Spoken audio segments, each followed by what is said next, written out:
Oh, hello there. Just phoning up for permission to land in your field today. Yeah, this afternoon. Yeah, my name's Terry. Oh, wonderful. That's brilliant. Okay, thank you very much. Look, can I just ask, I've got a little YouTube channel and I was wondering if I could... Okay, yes, 100% understand. Yep, no, it's no problem. I definitely won't do that. You've got my word. Woo. That's never happened before. I phoned up for permission to go and land in a little strip I've never been to before. And although the guy was very, very welcoming and said no problem at all. And then when I asked about filming, he said no filming, no photos, nothing. He doesn't want anything at all filmed. So it's a bit awkward when you've got a YouTube channel. It relies on video, but I 100% respect this guy.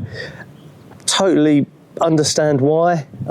This is their private property. I thought it'd be a good opportunity to have a chat about, the wind's picking up, have a little chat about how we firstly find out about these places in the UK, about how we plan and how we get permission when sometimes permission isn't granted. I mean, I haven't had 100% success rate. Sometimes I'll find out it's not the right time, or especially in the winter, the field's not in good condition. Or sometimes, these are farms and the farmers are farming, so they use the land for that.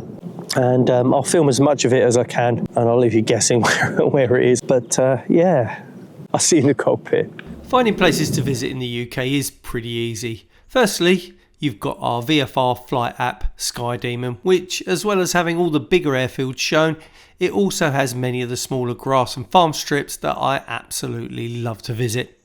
Even if there's not a published airfield plate for these strips, Sky Demon generates all of the relevant information in a chart format. It will give you the runway orientation and dimensions along with any frequencies and nearest nav aids. However, this is not official data, and I've been caught out before where the runway dimensions on Sky Demon are not correct, so it's important to double check this. I'll often use Google Earth to measure it, or I'll get the information from a pilot that's visited there. The other way to find out about private unlisted strips is through word of mouth, and it's surprisingly easy to obtain this info as the strip flying community is pretty small, but it's very well connected. Once I've established that the strip is suitable, I'll then call the operator for permission to visit. Contact information is also on the app. Sometimes I call the day before, but often I leave it until the morning I'm due to fly.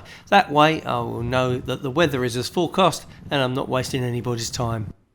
If they don't offer one, I'll always ask for a brief. I'll check the runway condition, the observed wind and weather status, and I'll check circuit direction and any areas to avoid.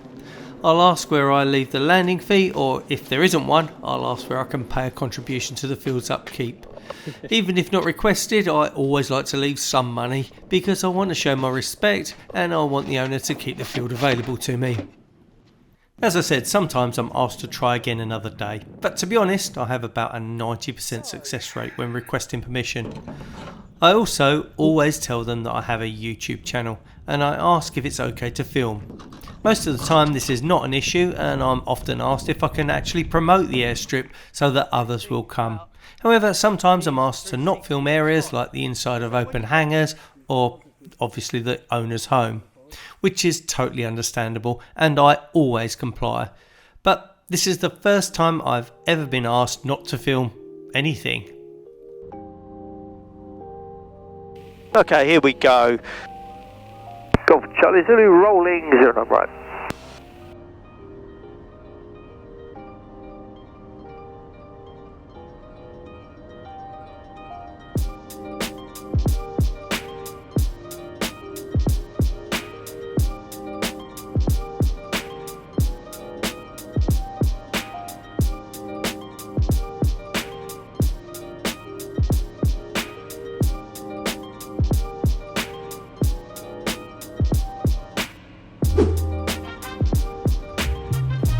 So this field that we're going to, I won't tell you what the name of the field is. You can look it up if you like. It's very much right next to Duxford. So it's I will be talking to Duxford. Unfortunately, I'm going to have to bleep out the name of the strip. I don't want I don't want him to, you know, accuse me of like publicising this strip. I don't think he wants it publicised. I think I've said I would make a big deal about it, and although I'm making a video, I'm not going to go out of my way to tell you much about it. But yeah, if you look on a map, you'll see where it is. I will be speaking to Duxford in a moment. Duxford information, Golf November Juliet Charlie Zulu.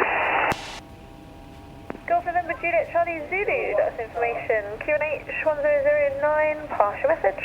Golf November Juliet Charlie Zulu 1009. Golf November Juliet Charlie Zulu is full cruiser from Andrewsfield to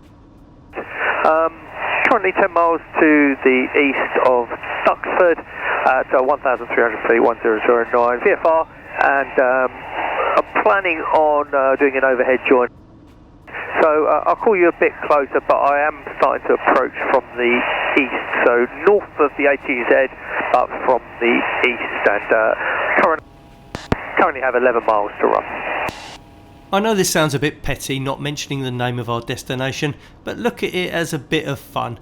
You'll get some more clues as I explain my approach. I departed Andrewsfield and headed northerly and out from under London Stansted's controlled airspace, and once clear of that I took up a direct route towards Duxford. My destination is very close to Duxford's ATZ, or the air traffic zone, which will require permission from Duxford to enter, as I may need to nip into it as I set up to approach the destination.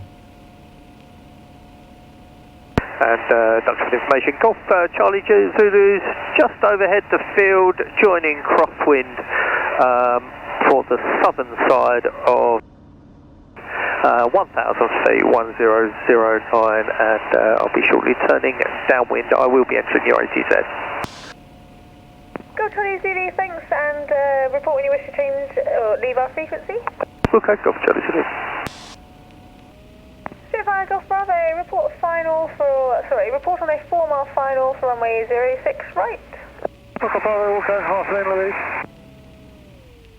So I'm going to leave this here and take you over to Barrow, a beautiful little grass strip set in the stunning Malvern Hills around 10 nautical miles to the northwest of Gloucester. I visited here in spring 2025 with my co-owner Jared, and you join me on a 1-mile final to the 650 metre or 2,100 foot runway 06. It's a little bit undulating, and there's an access road around 300 feet or 100 metres into the runway that I'm advised to fly over.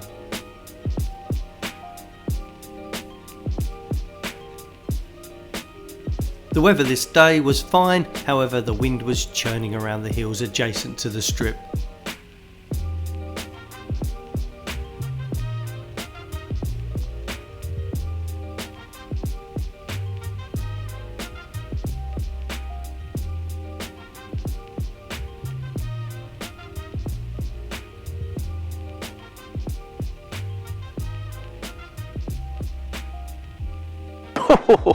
We'll end this as long as it is.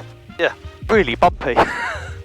The purpose of this video is to highlight something important.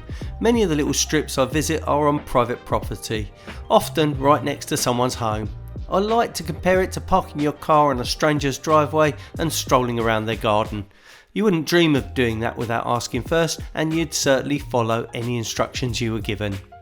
At the end of the day, it comes down to respect and common decency. We don't have an automatic right to land at these places. It's only thanks to the generosity of farmers and landowners that we get to enjoy them at all.